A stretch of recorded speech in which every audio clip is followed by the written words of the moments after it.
far as rate increases or any sort of a study done or, you know, a long-term commitment to raise rates exponentially, you know, to meet the plan. But there has been a plan, it seems like. There has been a plan, there have been studies in place, they're mandated to be there. It's just the reaction of the electeds of what they're gonna do with those at that point, at any given point. You know, there are two things that we from the administrative side are asking you to enact, and hopefully enact next week so that we know where we're going in regards to the rest of the budget as it pertains to the taxes coming off of whatever amount that generates. One is to enact increases for 2011. The other is to adopt and, to a large degree, enact the proposed rate increases for the next 5 years. And that's not just to say, we're done with it, we don't need to do anything with this for the next 5 years. Councils, don't worry about it, we're out of the rate study business for the next 5 years. In doing that, I believe, and to some degree I'm challenging the council to not be inactive on the issue, which is what has happened many times before.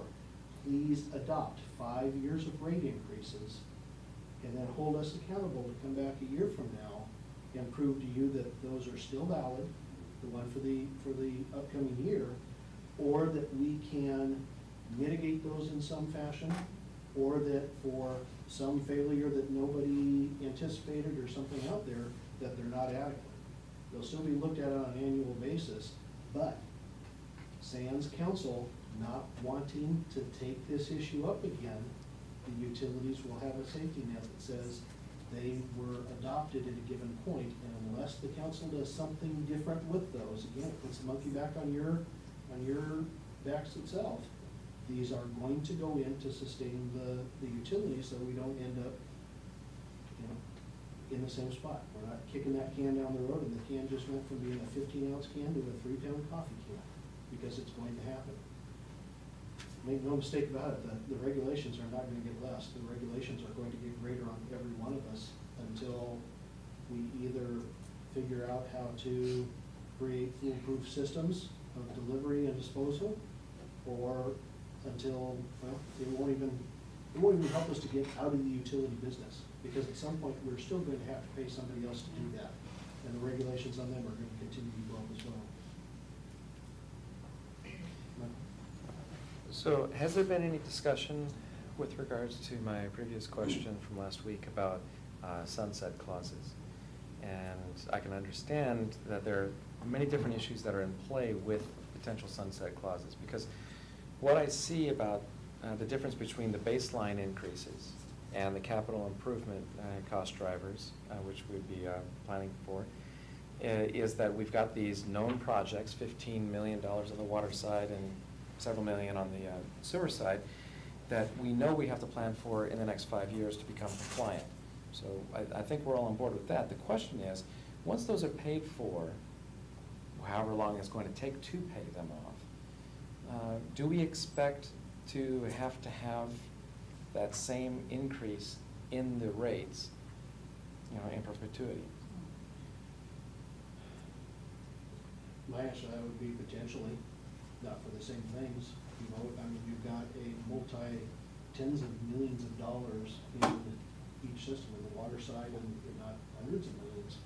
They replace the whole thing on both sides of the system. At some point, I think your sunset clause is really the rate increase, or not the rate increases, but the rate studies on a timely basis that takes into account what we're already paying for, what bonds get retired, and when. Are there other things? You know, if we retire a $5 million bond, you know, the next year we're going out for a $5 million bond on something else that takes it out another 20 years, and where do you stop calculating all that on a system that runs 24/7? I don't know whether staff or consultants could ever get to that number to say, pick a time you don't want to do anything in the future, and pick a day you want us to start it, and we could tell you when those particular things are going to sunset, and will all be paid for, or incrementally they could probably do it and say, over the next 15 years, if you're not going to do anything in the future, here's how much it can literally come down each year because it's paid for. But then what do you do with the rest of your system that's still functioning and still generating every single day? So along those lines, we understand that these rate increases are going to be painful for the next 5 years, and then after that, we somehow get used to those new rates and say, okay, maybe they'll only increase with inflation. Has there been any discussion about what the next projection beyond that is going to be as far as how long these systems remain around and when we are going to have to replace the larger portions of the system? Specifically the system reinvestment, that piece, which is part of the cost driver, it's part of the difficulty, is that it's just beginning. We've got a significant, when I talk to the consultant about, tell me what this system reinvestment is, the way that I can understand, because I'm not a utility engineer. And she said it's not a rainy day fund. It's to pay for a significant liability that you have in the ground. You've got to replace that system. You have to keep its integrity over time. And so I think that by having, and it gets into quite a bit of analysis in the report,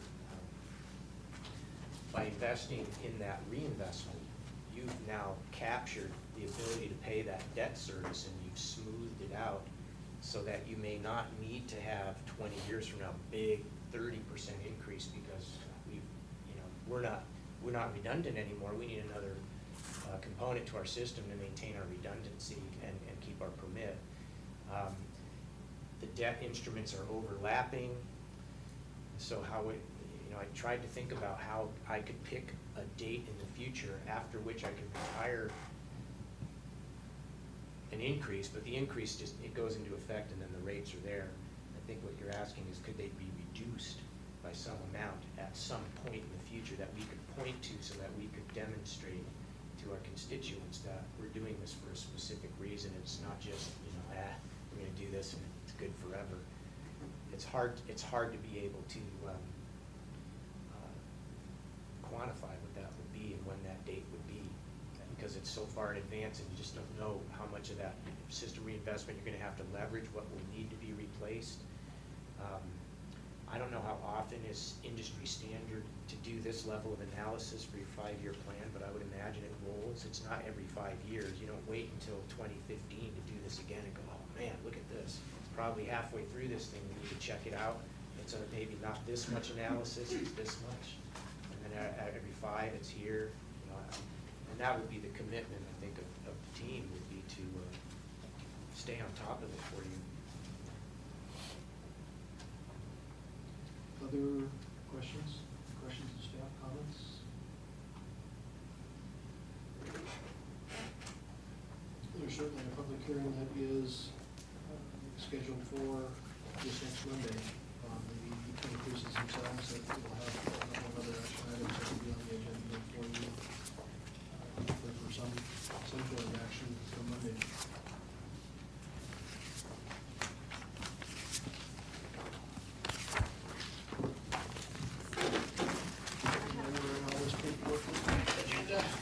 I was going to hand out we just got the final report.